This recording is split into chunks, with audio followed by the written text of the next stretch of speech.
మన వారాహి సిల్వర్ జ్యువెలరీలో అద్భుతమైన ఆఫర్స్ పొందండి మరియు కారు గెలుచుకునే గొప్ప అవకాశం. ఐపీఎల్ అంటేనే అంచనాలకు అందని ఆట. కానీ నిన్న గౌహతి వేదికగా జరిగిన మ్యాచ్ మాత్రం క్రికెట్ ప్రపంచాన్ని నివ్వెరపోయేలా చేసింది. 5 సార్లు ఛాంపియన్, మోస్ట్ సక్సెస్ఫుల్ టీమ్ అని పేరున్న Chennai super Kings Rajasthan Royals చేతిలో అత్యంత అవమానకరమైన రీతిలో ఓడిపోయింది. ఓటమి కంటే కూడా ఆ ఓటమి పాలైన తీరు చూసి ఫ్యాన్స్ షాక్ అవుతున్నారు. కేవలం 15 ఏళ్ల వయసున్న ఒక కుర్రాడు అంతర్జాతీయ స్థాయి బౌలర్లను చెడుగుడు ఆడుకున్నాడు.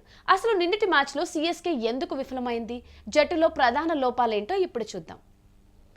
టాస్క్ గెలిచిన రాజస్థాన్ రాయల్స్ ఫీల్డింగ్స్ ఎంచుకోవడంతో అందరూ సిఎస్కే భారీ స్కోర్ చేస్తుందని ఆశించారు. కానీ సీన్ రివర్స్ అయింది. ఓపెనర్లుగా వచ్చిన కెప్టెన్ రుతురాజ్ గైక్వాడ్ 6 పరుగులు, సంజు శాంసన్ 6 పరుగులు, ఇద్దరు సింగిల్ డిజిట్కే పెవిలియన్ చేరారు. ముఖ్యంగా సంజు శాంసన్ తన పాత జట్టుపై ఆడుతున్నాడనే ఒత్తిడిలో వికెట్ పారేసుకున్నాడు. రాజస్థాన్ బౌలర్ల దాటికి మిడిల్ ఆర్డర్ పూర్తిగా కుప్పకూలిపోయింది.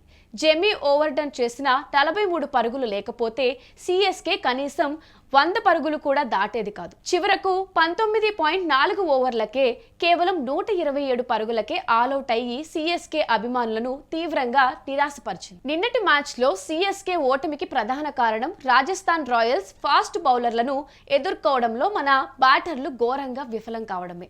జోఫ్రా ఆర్చర్, నండ్రే బర్గర్ వేసుకున్న 145+ స్పీడ్ బంతులను సిఎస్కే టాప్ ఆర్డర్ వద్ద సమాధానమే లేదు. కెప్టెన్ రుతురాజ్ గైక్వాడ్, సంజు శాంసన్ ఇద్దరు ఫేస్కు దొరికిపోయారు.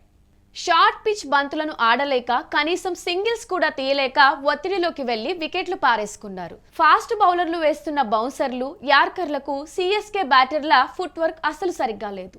క్రీజ్లో నిలబడ్డానికే భయపడినట్లు కనిపించారు. కేవలం 127 పరుగులకే ఆల్అౌట్ అయ్యారంటే రాజస్థాన్ ఫేస్ అటాక్ ని సిఎస్కే ఎంతలా భయపెట్టిందో అర్థం చేసుకోవచ్చు. 128 పరుగుల స్వల్ప లక్ష్యంతో బరిలోకి దిగిన రాజస్థాన్ కు వైభవ్ సూర్యవంశీ రూపంలో డైనమైట్ దొరికాడు. బీహార్ కు చెందిన ఈ 17 ఏళ్ల కుర్రాడు సిఎస్కే బౌలర్లను ఉతికి ఆరేశాడు. ఆకాశమే హద్దుగా చెలరేగిపోయి కేవలం 15 బంతుల్లోనే హాఫ్ సెంచరీ పూర్తి చేశాడు. ఇది ఐపీఎల్ చరిత్రలోనే ఫాస్టెస్ట్ 50 రికార్డును సమం చేసింది. యశస్వి జైస్వాల్ తో కలిసి తను చేసిన విధ్వంసంలో రాజస్థాన్ కేవలం 12.1 ఓవర్లోనే లక్ష్యాన్ని ఛేదించింది. స్కూల్ పిల్లాడి లాంటి కుర్రాడు అంతర్జాతీయ బౌలర్లను సిక్సర్లతో భయపెట్టడం నిన్నటి మ్యాచ్కే హైలైట్. ఈ ఓటమి తర్వాత ధోనీ లేని లోటు స్పష్టంగా కనిపిస్తోంది అనే మాట వినపడ్డం గమనార్హం. రుతురాజ్ గైక్వాడ్ కెప్టెన్సీలో ఆ కసి, ఆ ప్లానింగ్ ఎక్కడో మిస్ అవుతున్నట్లు అనిపిస్తుందని ఫ్యాన్స్ వర్రీ అవుతున్నారు. బౌలింగ్ మార్పుల్లో కూడా రుతురాజ్ తడబడ్డాడు. ఫీల్డింగ్లో చేసిన తప్పులు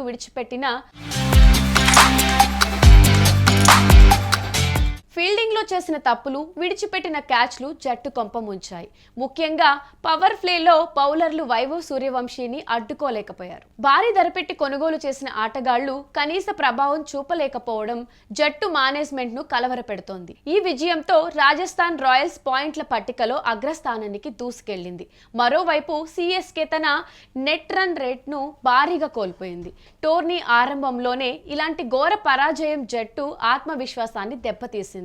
తదుపరి మ్యాచ్ల్లోనైనా రుతురాజ్ చేనా పుంజుకోకపోతే ప్లే ఆఫ్స్ కు చేరడం గగనమే అవుతుంది.